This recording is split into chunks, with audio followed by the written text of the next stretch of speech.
안녕하세요, 제이든입니다. 오늘은 주라기월드 리버스 조라벤의 스토리팩 피규어를 리뷰하려 해요. 주라기월드 새로운 영화 소식 자체보다도 캐스팅 때부터 많은 관심을 받았던 한순이 누나, 영화 속에서도 어벤져스 때 보여줬던 터프한 모습과 변치 않는 외모가 인상 깊었습니다. 그리고 드디어 정식으로 한순이 누나가 마텔 주라기월드 라인업에 입성했어요.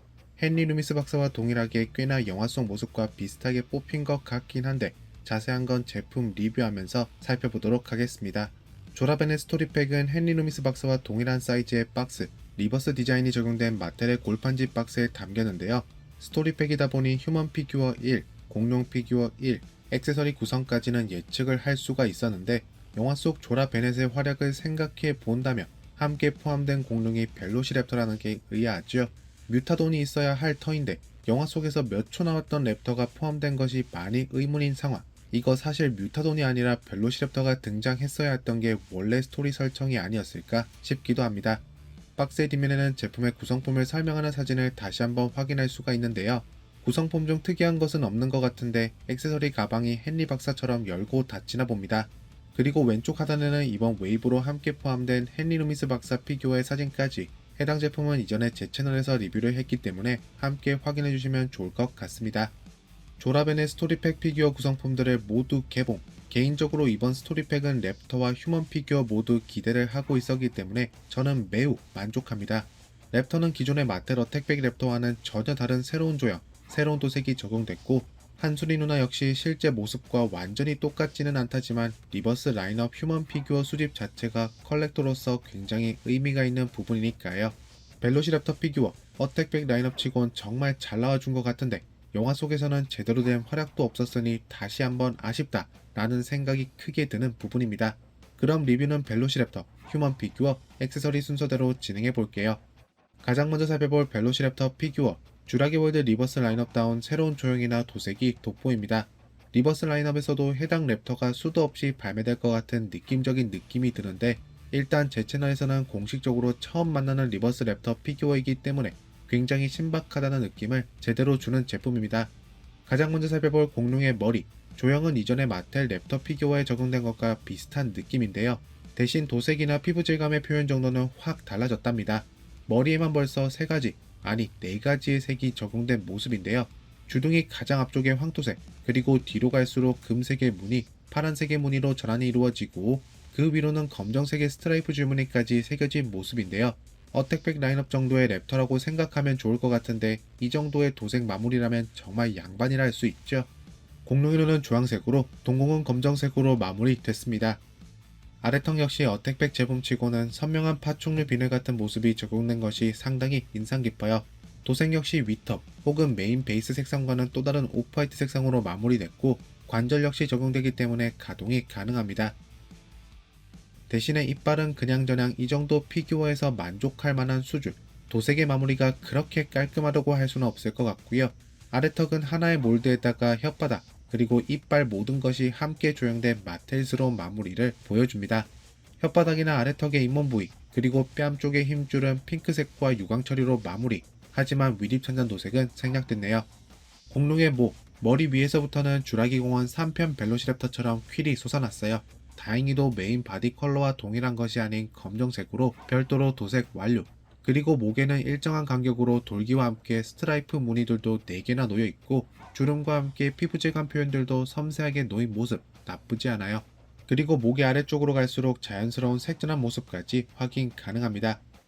벨로시랩터의 몸통, 기존 마텔 주라기월드 랩터와는 조금 다른 느낌, 선명한 피부 질감 표현, 이것만을 장점으로 내세워야 할 것 같은데요. 몸통에도 스트라이프 무늬가 꽤나 많은 개수로 새겨진 것 또한 특징입니다. 전체적으로 파충류 비늘 같은 섬세한 피부 질감이 채택됐다고 한다면 옆구리 부분은 전혀 다른 형태의 피부 질감 표현이 놓였어요. 굳이 비유를 하자면 옆구리 쪽은 마치 굳은 살처럼 조금 단단한 느낌의 피부 같은 모습. 스트라이프 줄무늬 이외에도 곳곳에 반점들이 새겨진 것을 확인할 수가 있는데 몸통의 아래쪽으로 내려갈수록 색전한 디테일이 몸통 앞쪽 일부분에만 놓인 마텔다운 모습을 보여줍니다. 조금만 더 신경 써주지 그랬어 마텔아. 공룡의 팔과 다리, 개인적으로 비율이 아쉽다기보다는 두께가 조금 아쉬워요.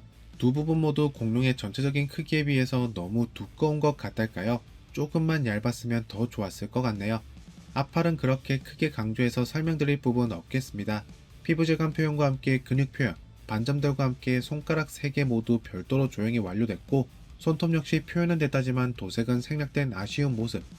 뒷다리 역시 크기가 너무 두꺼운 것 같다는 부분부터 디테일적인 측면으로는 앞팔과 동일합니다. 다리에도 줄무늬가 일부 새겨졌더라면 더 좋았을 것 같은데요. 다행히도 섬세한 피부 질감 표현이 선명하게 놓여 밋밋한 느낌을 조금이나마 덜어주게 됩니다. 근데 발바닥의 크기, 이건 좀 거슬리네요. 다시 왕발로 회귀하려는 마텔의 신호탄일까요? 크기도 조금 커 보이고 발톱 도색도 생략된 것이 아쉽습니다. 조라벤의 스토리팩 벨로시랩터의 DNA 스캔 코드는 공룡의 발바닥 하단에 스티커 형태로 부착이 되어 있네요. 마지막으로 살펴볼 공룡의 꼬리, 다행히 길이나 비율, 팔다리보다는 훨씬 마음에 드는 부분인데요. 마텔 어택백 라인업 피규어로서는 굉장히 드문 디테일, 줄무늬 표현이 꼬리 시작 부위에도 일부 새겨졌답니다. 물론 꼬리 끝까지 이어졌더라면 훨씬 더 좋았겠지만 그래도 이렇게 시작 부분에라도 놓인 게 어디겠어요? 꼬리 줄무늬가 아예 없는 모습을 상상해보면 에이 이거 엄청 별로겠죠? 이외의 다른 디테일적인 측면으로는 제품의 전체적인 모습과 크게 다른 점은 없겠습니다. 벨로시랩터 피규어의 관절은 딱 어택팩 수준, 별다른 액션 기믹은 없고 기본적인 관절만 포함됐습니다. 가장 먼저 열고 닫을 수 있는 아래턱부터 목은 위아래 혹은 회전시킬 수가 있고요. 앞팔은 앞뒤로만 움직일 수 있답니다. 뒷다리 역시 동일하네요. 마지막으로 꼬리는 의미 없는 마텔 특유의 회전 관절까지. 다음으로 살펴볼 우리 한순이 누나, 전체적인 느낌은 영화와 굉장히 흡사해요. 아웃핏의 전체적인 색감이라던가 휴먼 피규어 자체가 주는 이미지, 느낌은 비슷하지만 조금만 자세히 바라본다면 피규어가 한순이 누나의 외모를 다 담지는 못했네요. 조금 더 외모나 디테일에 신경 쓴 한순이 누나 피규어는 핫토이로 가야 할 것 같네요. 그래도 입술, 눈썹과 같이 정말 작은 부분까지 마무리가 돼 있고 금발 표현, 영화 속처럼 포니테일 형태의 머리 마무리까지 이 정도면 낫배드 수준입니다. 상의 셔츠 색상은 벨로시랩터의 메인 컬러와 동일한 보랏빛을 띠고요. 영화에서처럼 군용 베스트, 체스트 리그를 착용한 모습인데 해당 부품 역시 다른 색감을 띠고 있기 때문에 굉장히 입체적인 느낌을 선사합니다. 개인적으로는 가방 같은 액세서리를 추가적으로 주기보다는 조라벤의 피규어에서는 이런 체스트 리그를 개별적인 액세서리 파츠로 주고 탈부착 가능한 형태로 만들어서 조금 더 완성도 높은 아웃핏을 완성시켰으면 어땠을까 하는 생각도 해봅니다. 나시 형태의 셔츠로 인해 팔 전체가 시원하게 노출이 되는데요. 이전 마테 휴먼 피규어도 그랬는지는 모르겠는데 한순이 눈의 팔뚝, 자세히 봤을 때 이두근을 표현한 것 같은 모습도 확인할 수가 있네요.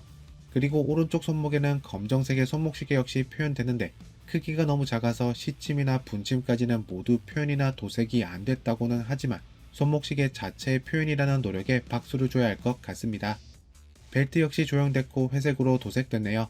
벨트 위에는 버클, 질감 표현까지 첨가됐고요. 카고 팬츠는 진한 초록색으로 도색됐습니다. 특별히 강조해야 할 디테일은 없겠고요. 바지 위에 놓인 주머니라던가 주름 표현 등 이게 전부네요. 다행히도 조라 박사가 신은 전술화는 바지와 동일한 색으로 도색되지 않고 갈색으로 마무리. 디테일이 그렇게 섬세하진 않지만 신발끈이나 주름 표현 등 일부 확인할 수가 있습니다. 조라벤의 휴먼 피규어의 관절은 일반적인 마테 휴먼 피규어의 관절 혹은 이전에 살펴봤던 헨리 루미스 박사 휴먼 피규어의 관절과 동일합니다. 가장 먼저 회전시키거나 위아래로 아주 제한적으로 까딱이는 관절부터 시작해서 팔꿈치, 팔목 모두 별도로 움직일 수가 있겠습니다. 휴먼 피규어 관절에서는 보너스 부분이라 할 수 있는 허리 관절도 있고요. 허벅지, 무릎 모두 가동 가능합니다. 마지막으로 살펴볼 휴먼 피규어에 착용 가능한 액세서리 첫 번째, 가방.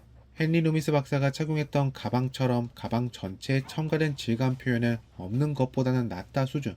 주름 표현이나 끈, 버클처럼 가방의 느낌은 물씬 풍기네요. 그리고 이전 액세서리 가방들과 다른 점이라고 한다면 가방을 열고 닫을 수 있다는 사실. 대신에 가방 크기가 워낙 작다 보니까 얼마나 실용적일지는 모르겠지만 우선 해당 부분은 헨리 루미스 박사 때와 동일한 모습이죠. 사실 열고 닫히는 것만 해도 마텔이 액세서리에 적용한 모습치고는 색다른 시도라 할 수 있습니다. 마지막으로 살펴볼 구성품 액세서리 두 번째, 다트 라이플. 보통 마텔의 휴먼 피규어 무기 같은 경우 특유의 전기 충격기 형태로 굉장히 SF 영화에서나 등장할 것 같은 외형의 무기들이 많은데, 조라벤의 스토리팩에 포함된 무기는 그나마 영화에 등장했던 것과 동일한 목적의 라이플이 포함됐네요. 물론 영화 속 다트 라이플과 완전히 동일한 모습, 동일한 도색이 적용된 건 아니지만 그래도 꽤나 디테일하게 표현된 모습이 있죠. 곳곳의 질감 표현이라던가 전체적인 느낌은 지금까지 마텔의 휴먼 피규어 무기로 발매된 것들 중 감히 탑급에 속한다고 할 수 있겠습니다. 리뷰를 마치기 전 주라기 월드 리버스 스토리팩 헨리 루미스 박사 세트와 간단한 비교를 해보자면, 우선 휴먼 피규어 사이즈는 동일합니다. 하지만 함께 포함된 구성품이라든지 공룡에서 큰 차이를 보이죠. 두 개의 세트 모두 각 캐릭터가 주로 맞닥뜨리는 공룡들을 포함한 것에선 동일한 모습을 보이지만 두 제품 모두 실제 그 포함된 공룡들과 마주하진 않죠. 근데 루미스 박사는 상징적으로 영화 초반부에 어린 프테라노돈을 마주하긴 하지만 직접적으로는 케차리와, 조라 박사는 뮤타돈 대신 벨로시랩터를 포함하겠다는 건 누구의 머리에서 나온 구성품 아이디어인지 참 의아하네요. 물론 마텔의 공룡 피규어를 좀 더 집중하는 컬렉터로서 색다른 리버스 공룡 피규어였다면 더 좋았겠지만, 휴먼 피규어, 특히나 새로운 영화 속 휴먼 피규어 수집도 멈추지 않는 사람으로서 루미스 박사와 조라 박사의 휴먼 피규어 발매를 정말 기다려왔고 구매를 기다려왔답니다. 크기나 구성품이나 액세서리 면에서 굵직하고 큼직하다라는 느낌은 없지만 이렇게 리버스 라인업을 좀 더 완성할 수 있다는 의미에서 저는 이번 제품 역시 만족할 수밖에는 없겠네요. 그렇지만은 벨로시랩터 왜 들어갔는지 정확히 이해가 불가능하고 조금 더 영화 속 모습과 비슷하게 표현됐으면 하는 바람이 있었지만, 이번 스토리팩 피규어는 여기서 만족을 해야 할 것 같습니다. 여러분들은 주라기 월드 리버스 조라 베넷 스토리팩 제품을 어떻게 보셨을까요? 저는 여러분들의 댓글을 모두 읽고 있답니다. 댓글에 한마디씩 꼭 남겨주시고요. 그럼 저는 다음번 영상에서 뵙겠습니다. 안녕히 계세요.